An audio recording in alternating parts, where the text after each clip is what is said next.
لا الہ تیری شان یا وحدہ، تو خیال و تجسس تو ہی آرزو اللہ۔ قرآن آسان ہے، اللہ نے اس کو بہت آسان بنایا ہے، عبرت کے لیے بھی، یاد کرنے کے لیے بھی، سمجھنے کے لیے بھی اور عمل کرنے کے لیے بھی، ہر اعتبار سے آسان۔ اللہ نے قرآن عظیم الشان جو اپنے غلبے کا کرتا ہے اعلان، او انسان تو پڑھ قرآن، تیرا رب کرے گا تیرا اکرام۔ اور انسان وہ ہے رحمان، اللہ تعالیٰ کے صفاتی نام میں سے سب سے بڑا نام رحمان ہے۔ جی ہاں، اور کتابوں میں اور انسانوں اور مخلوق میں سب سے افضل انسان ہے، اور کتابوں میں سب سے افضل قرآن ہے، اور انسان کے جسم میں سب سے افضل زبان ہے۔ رحمان کیا فرماتا ہے؟ رحمان وہ ہے رحمان، خلق الانسان، اس رحمان نے پیدا کیا انسان، اپنا نائب بنایا، ساری مخلوق میں افضل بنایا۔ الرحمن علم القرآن، اس نے تمہیں قرآن سکھایا جو ساری کتابوں میں افضل۔ خلق الانسان علمہ البیان، اور بیان کرنے کے لیے زبان دی۔ او انسان، رحمان نے تجھے اشرف المخلوقات بنایا، تجھے اپنا بہترین کلام عطا فرمایا، تیری جسم کے اندر بہترین عضو زبان عطا فرمائی۔ یہ زبان تجھے اس لیے دی کہ تو پڑھ اللہ کا کلام اس زبان سے۔ ہمارے حضرت مرشد عالم حضرت غلام حبیب صاحب رحمۃ اللہ علیہ وہ اکثر فرمایا کرتے تھے، او انسان تو پڑھ قرآن، تیرا رب کرے گا تیرا اکرام۔ انسان سر کے بالوں سے لے کر پاؤں کے ناخنوں تک اس قرآن پر عمل کرتا چلا جائے اور پھر دنیا میں ہو جائے ناکام، یہ نہیں ہو سکتا۔ اللہ نے ہمیں کامیاب کرنے کے لیے یہ قرآن عظیم الشان عطا فرمایا۔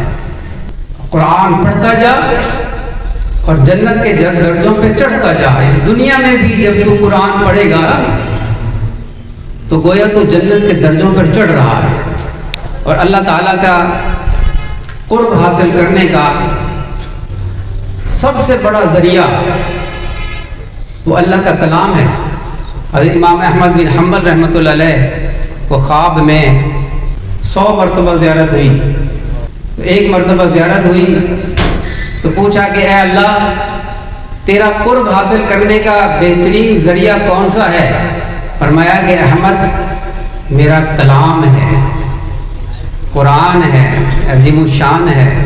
اے اللہ، سمجھ کر پڑھے یا بغیر سمجھے؟ سمجھ کر پڑھے یا بغیر سمجھے؟ کس طریقے سے موجب تقرب ہے؟ فرمایا کہ احمد سمجھ کر پڑھے یا بغیر سمجھے پڑھے، دونوں طرح سے موجب تقرب ہے۔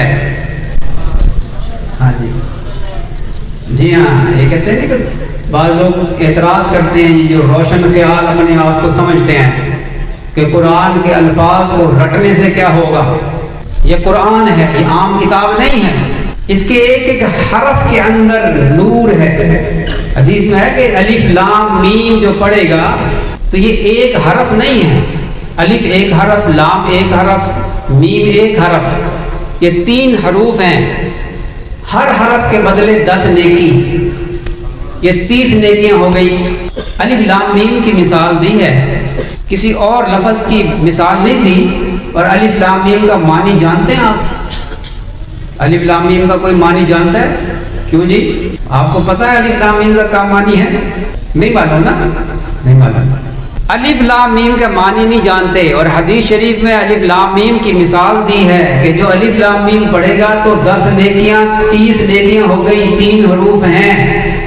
کیا مطلب کہ اگر تمہیں قرآن کے معنی سمجھ میں نہیں آ رہے تب بھی قرآن پاک کے پڑھنے پر ہر حرف کے بدلے 10 نیکی اللہ عطا فرمائے۔ یہ سب سے بڑی دلیل ہے اس بات کی کہ قرآن پاک کو اگر بغیر سمجھے بھی پڑھیں گے تو اللہ تعالیٰ اس کو ہر حرف کے بدلے 10 نیکیاں عطا فرمائے، اور جو سمجھ کر پڑھے گا تو سبحان اللہ، واہ واہ۔ اور قرآن پاک کو سمجھنا یہ بھی ضروری، اس لیے کہ محبوب کا کلام ہے، اور محبوب کا خط آ جائے نا اور وہ پڑھا لکھا نہ ہو تو کسی پڑھے لکھے سے پڑھواتا ہے کہ دیکھو بتاؤ میرے محبوب نے کیا لکھا۔ تو جن کو محبت ہوتی ہے وہ اللہ کے کلام کو سمجھنے کے لیے کوشش کرتے ہیں کہ میرے رب نے کیا فرمایا، یہ ذرا مجھے بتا دو مولانا صاحب، یہ بتاؤ کہ میرے رب نے مجھے کیا فرمایا اس کے اندر۔ یہ محبت والے لوگ ہوتے ہیں، اور محبت کی ہمارے ہاں ہے کمی، ہمارے اندر محبت کی کمی ہے۔